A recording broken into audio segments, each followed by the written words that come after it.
तो साथियों, कैसे चल रही है आप लोगों की तैयारी? बहुत बढ़िया तैयारी चल रही होगी और 2-3 दिन बाद आपका लोगों का एग्ज़ाम है, तो उसकी तैयारी में आप लोग जुटे हुए होंगे। तो उसी को लेके मैं वन लाइनर लेके आया हूँ। तो स्टार्ट करते हैं हम। जो साथी नए हो चैनल को सब्सक्राइब कर दीजिए। तो हैंड रिटन नोट्स हैं, स्टार्ट करते हैं वीडियो। पहला है, अखिल भारतीय ट्रेड यूनियन कांग्रेस की स्थापना कब हुई थी? 1920। आगरा के निकट सिकंदरा में किसको दफनाया गया? अकबर को।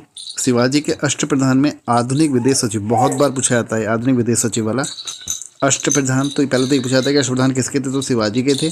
और उसमें अष्टप्रधान में विदेश सचिव कौन थे? तो दबीर के नाम से उनको जाना जाता था, दबीर पद था एक। अगला क्वेश्चन है, सुरेंद्र नाथ बनर्जी को किस वर्ष भारतीय सिविल सेवा से निकाला गया? तो 1874 में उनको निकाला गया। अगला है, धर्मट का युद्ध कब हुआ? तो 1658 में। किसके बीच हुआ? औरंगजेब और दारा सिकोह के मध्य हुआ था, और इसमें औरंगजेब की क्या हुई थी? विजय हुई थी। कब हुआ था? 1658। अगला है, संध्याकर नदी की रचना। संध्याकर नदी किसकी रचना है? तो यह रामचरितम की है रचना। भारत में मरुस्थल वृक्षारोपण और अनुसंधान केंद्र कहाँ है? ये मरुस्थल वृक्षारोपण और अनुसंधान केंद्र ये है जोधपुर। अगला है, अभ्रक का सबसे बड़ा उत्पादक कौन है? आंध्र प्रदेश। अच्छा, ये अभी कुछ समय पहले अपडेट भी हुए हैं। वैसे आंध्र प्रदेश का नाम ही आता है अभ्रक के उत्पादन में। आ से अभ्रक, आ से आंध्र प्रदेश। भारत के राज्य पुनर्गठन आयोग की स्थापना 22 दिसंबर 1953 को हुई थी।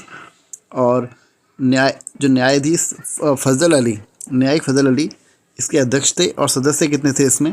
3 थे। ठीक है।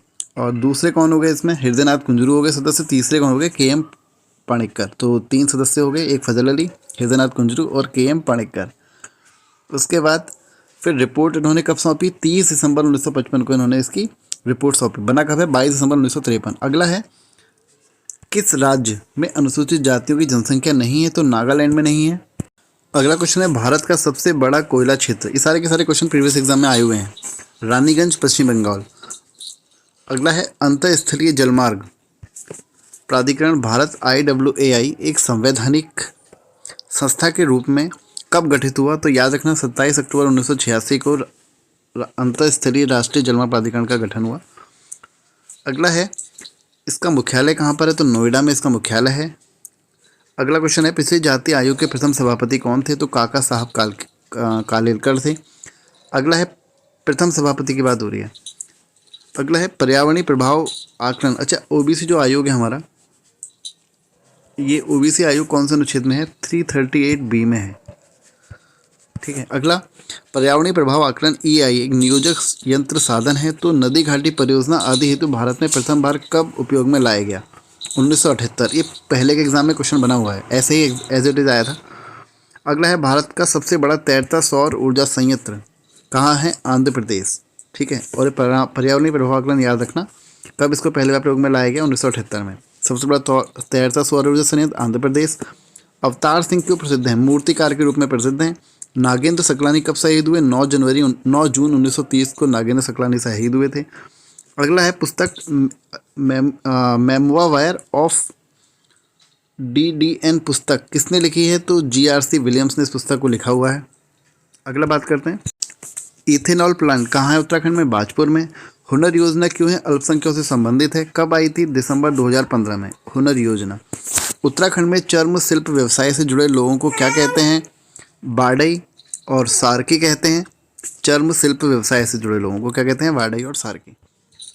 अगला है, लंदन फोर्ट किला कहाँ है? पिथौरागढ़ में। घटकू देवता का मंदिर उत्तराखंड में कहाँ है? चंपावत में। पाताल रुद्रेश्वर महादेव मंदिर कहाँ है? उसके बाद उत्तराखंड राज्य अल्पसंख्यक आयोग का गठन कब हुआ? 10 मई 2003 को गठन हुआ राज्य अल्पसंख्यक आयोग का। कुमाऊं मंडल की स्थापना 1854। गढ़वाल मंडल की स्थापना 1971 किसने करी? B. गोपाल रेड्डी ने। बाल अधिकार संरक्षण आयोग 10 मई 2011। उत्तराखंड उत्थान परिषद शोभन सिंह जीना ने इसकी गठन किया था। अगला है, मनेरी और जोशियाड़ा जो है कृत्रिम झीलें हैं, कहाँ पर है? उत्तरकाशी में। तो उत्तरकाशी में और क्या क्या है? बालसिका पर्वत है उत्तरकाशी में, नागरी देवी का मंदिर है, और शूलकुंडितेश्वर मंदिर के पास है। ये दूसरा शूलकुंड है, कोटेश्वर मंदिर के पास है। उसके बाद यहाँ पे एक मानिक बुग्याल भी है सरताल के पास। आगे बात करते हैं हर्बल गार्डन, और हर्बल गार्डन कहाँ है? मुनि की रेती ऋषिकेश में है। सोप स्टोन कहाँ है? बागेश्वर और अल्मोड़ा में है। पहाड़ों की ढाल पर मिट्टी कैसी होती है? लाल मिट्टी होती है। कोसानी का प्राचीन नाम क्या है? बलना। लोहा घाट कब बना? 1815 में। चंपावत कसनी खर्ग बुग्याल कहाँ है? रुद्रप्रयाग में। किसके पास है? मद महेश्वर नाथ के पास है। आगे बात करते हैं, रानीखेत छावनी कब बनी? 1871 में। और 1869 में किसने इसको खरीदा था? उसके बाद अच्छा ये लिख दिया, अंग्रेजों ने खरीदा था 1869 में, और उसके बाद इसको रानीखेत छावनी कब बनाया? 1871 में। निराश्रित महिलाओं द्वारा, अच्छा छावनी की बात यहाँ पे और कर लेते हैं ज़रा, एग्जाम में बनता है यहाँ से कि देहरादून छावनी कब बनी? 30 नवंबर 1814। पहली छावनी यही थी, देहरादून छावनी 30 नवंबर 1814। अल्मोड़ा छावनी कब बनी? 1815 में। नैनीताल छावनी कब बनी? 1841 में। चक्राता छावनी कब बनी? 1866 में। और अगला है रुड़की छावनी कब बनी? 1853 में। रानीखेत 1871 हम बात कर चुके हैं। लैंसडाउन 5 मई 1887। लैंसडाउन को क्या कहते हैं? कालों का डांडा इसका नया नाम है। और कुमाऊं रेजिमेंट कब बनी? 1788 में। आगे बात करते हैं, निराश्रित महिलाओं को रोह नहीं आगे बढ़ो का नारा किसने दिया? तुलसी देवी ने कहा। कहाँ की है? पिथौरागढ़।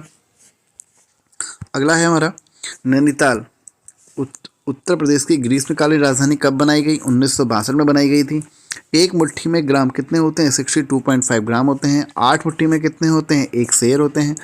हैदराबाद रेजिमेंट का नाम 1945 में बदलकर क्या रख दिया गया था? कुमाऊं रेजिमेंट। तो 1945 में बदला गया था। और जो कुमाऊं रेजिमेंट है इसका जो गठन हुआ कब है? बेसिकली देखा जाए तो 1788 में। और पहले इसका नाम क्या था? हैदराबाद रेजिमेंट। जब इसका गठन हुआ था तब कब हुआ था? 1788 में। फिर 1945 में इसका नाम क्या कर दिया गया? कुमाऊं रेजिमेंट। यानी कि इसकी स्थापना कब हुई देखी जाए तो 27 अक्टूबर 1945 को इसकी स्थापना हुई। और मई 1948 में इसको हेडक्वार्टर इसका क्या कर दिया गया? आगरा से रानीखेत कर दिया गया।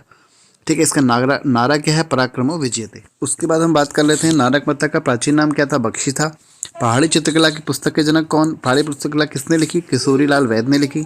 चरवाहों द्वारा बजाया जाने वाला वाद्य यंत्र कौन सा है? मोचंग। राज्यों से जुड़ी नेपाली सीमा कितनी है? 275 किलोमीटर लंबी है। और चीन सीमा कितनी है? 350। तो याद रखना, चीन सीमा बड़ी है। आगे बात करते हैं, अंजना माता मंदिर कहाँ है? अंजना माता मंदिर ओली। ठीक है, उसके बाद हम बात करें, ओली चमोली में है। और किसके पास है ये? कुवारी जो पास है उसके पास। बैक्टीरियोलॉजिकल प्रयोगशाला कहाँ पर है? मुक्तेश्वर में है। स्थापना का श्रेय किसको जाता है? एल्फ्रेड लिंगार्ड को जाता है बैक्टीरियोलॉजिकल प्रयोगशाला का। आगे बात करते हैं, गांधी जी ने देहरादून यात्रा कब करी? 1916 में करी। उत्तराखंड में अट्टा बट्टा क्या है? विवाह प्रथा है अट्टा बट्टा। नवीकरण ऊर्जा नीति 29 जनवरी 2008 को आई। ठीक है, उन नवीकरण ऊर्जा नीति। अच्छा, पर्यटन नीति कब आई? ये आई थी 2001 में आई थी। ठीक है, और अगर बात करें जो नई पर्यटन नीति आई है कब? वो आई है 2000 कब आई? नई पर्यटन नीति आई है 2018 में। होम स्टे योजना कब आई? 2018 में आई। उत्तराखंड फिल्म स्टार नीति कब आई? 14 फरवरी 2018 को आई। 2018 का बता रहा हूँ। और फिल्म नीति कब आई थी? 2015 में आई थी। फिर उत्तराखंड स्टार्टअप नीति कब आई? 2018 में आई। नमामि गंगे परियोजना कब आई? 7/7/2016 को क्या आई? नमामि गंगे परियोजना। तो इससे आगे के क्वेश्चन हम अगले वीडियो में करेंगे, तो वीडियो को लाइक और चैनल को सब्सक्राइब जरूर करिए। Thank you.